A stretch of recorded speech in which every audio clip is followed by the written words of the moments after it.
Ayun, kahapon mga kabasic, natapos na natin yung pag-skin code. So pagkatapos natin mag-skin code, tapos mga kabasic, nagforma tayo ng lababo dito sa likod nila.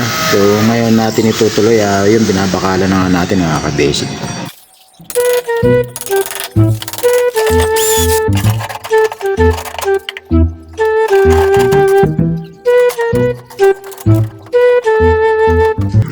Yan, natapos na nga natin mga kabasic. So ngayon bubuhusan na lang natin yan.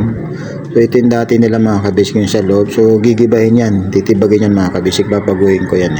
So kailangan bago yan tibagin, tapos na itong nasa likod nila mga kabasic.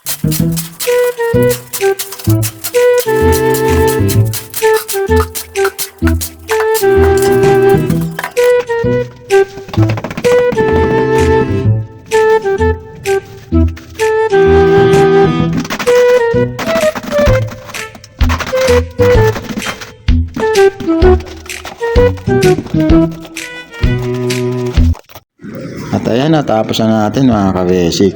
So alas 12 pa lang natin natapos yan. So ngayon naman yung hapon mga kasi ito gagawin natin na yung scan nilang steel deck, papayran na natin ng enamel white.